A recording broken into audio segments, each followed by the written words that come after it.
नमस्कार दोस्तों, कैसे हैं? स्वागत है मेरे चैनल फाइनेंशियल विजडम पे। आज अपन बात करेंगे नॉमिनी अपडेशन को लेके, क्यों नॉमिनी अपडेशन ज़रूरी है। पहले अपन बात करते हैं नॉमिनी अपडेशन क्या होता क्या है।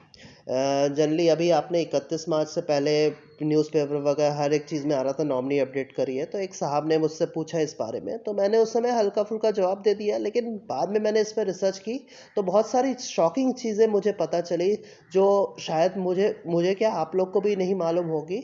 और जनरली हम बहुत सारी चीज़ें ऐसे ध्यान नहीं देते, जब ये प्रॉब्लम्स आती है हमारे सामने तो हमको पता चलता है कि ये चीज़ की कितनी अहमियत है। तो इसी सिलसिले में आज नॉमिनी अपडेशन के ऊपर बात करते हैं।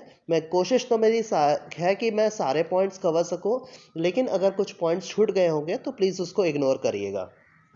अब पहले बात करते हैं। मान लीजिए किसी पर्सन की डेथ हो जाती है, उसने नॉमिनी रजिस्टर नहीं किया, तो बैंक वालों का क्या प्रोसीजर है। बैंक में आपको डेथ सर्टिफिकेट देना पड़ेगा, केवाईसी देना पड़ेगा, एक फैमिली ट्री करके चार्ट होता है कोर्ट से, वो बनवा के देना पड़ेगा।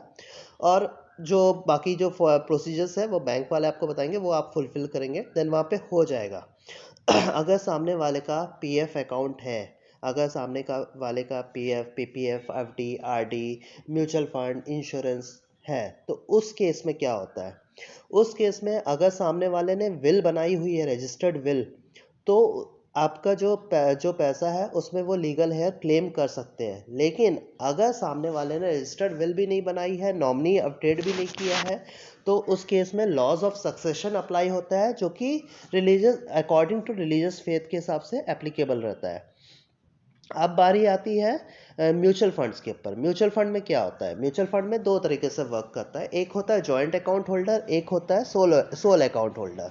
जॉइंट अकाउंट होल्डर्स में अगर आइदर मतलब फर्स्ट पर्सन या सेकंड पर्सन किसी की एक की भी डेथ हो जाती है, तो पैसा दूसरे अकाउंट होल्डर को मिल जाता है। लेकिन अगर वही जॉइंट अकाउंट होल्डर्स में दोनों होल्डर्स की अगर डेथ हो जाती है, तो उनके लीगल हेयर्स को पैसा लेने के लिए उनको क्या अपना इंडेमनिटी बॉन्ड देना पड़ेगा, साइन करके इंडिविजुअल एफिडेविट देना पड़ेगा, नोटराइज कॉपी ऑफ विल और या सक्सेशन सर्टिफिकेट देना पड़ेगा। अब म्यूचुअल फंड में भी दो चीज़ें होती है। म्यूचुअल फंड में आपका 2 लाख से कम के केस और 2 लाख से ज़्यादा के केस। अब इसको समझिएगा। अगर दो मान लीजिए किसी की डेथ हो गई, उसने नॉमिनी डिक्लेयर नहीं किया है, तो उस केस में और उसके फंड वैल्यू 2 लाख से कम है, तो जो नॉमिनी का सिग्नेचर है आफ्टर द डॉक्यूमेंटेशन वो सब के बाद बैंक मैनेजर उसको अटेस्ट कर सकता है। अगर नॉमिनी माइनर है तो उसको क्या बोलते हैं, सिग्नेचर ऑफ द गार्डियन के साथ अटेस्टेड किया जाएगा। इसके साथ डॉक्यूमेंट क्या लगते हैं, ट्रांसमिशन रिक्वेस्ट फॉर्म लगते हैं, डेथ सर्टिफिकेट लगता है जो कि नोटराइज होना चाहिए, कॉपी ऑफ बर्थ सर्टिफिकेट अगर माइनर है तो कॉपी ऑफ केवाईसी लगता है, कैंसिल चेक या रिसेंट स्टेटमेंट और पासबुक पे नाम के साथ रहना चाहिए, लीगल सपोर्टिंग डॉक्यूमेंट्स लगता है, बॉन्ड ऑफ इंडेमनिटी लगता है, सक्सेशन सर्टिफिकेट लगता है।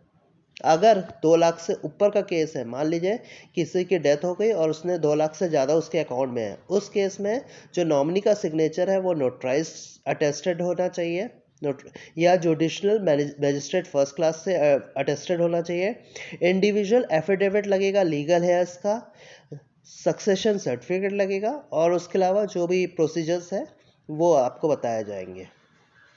ये सारी चीज़ें होती है।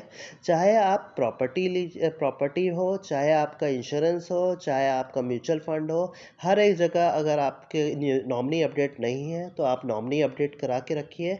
अगर नॉमिनी अपडेट नहीं कराना पड़ता है तो ये सक्सेशन सर्टिफिकेट, इंडेमनिटी बॉन्ड, ये सब बनवाने के लिए आपको कोर्ट के चक्कर लगाने पड़ेंगे, जो कि एक बार में ये सब काम 5 मिनट या एक दिन 2 दिन में नहीं होता है। ये सब चीज़ में पूरा थॉरो प्रोसीजर है जिसको फॉलो करना पड़ता है, उसके बाद ही ये सक्सेशन सर्टिफिकेट बनते हैं। जनरली सक्सेशन सर्टिफिकेट बनने में 3 से 6 महीने के टाइम लग ही जाता है। तो ये सब बातें अगर आप ध्यान रखेंगे तो हो सकता है आपको आगे या आपके फैमिली मेम्बर्स को किसी को ये भगवान ना करे ऐसे कोई भी परेशानी आए। Thank you.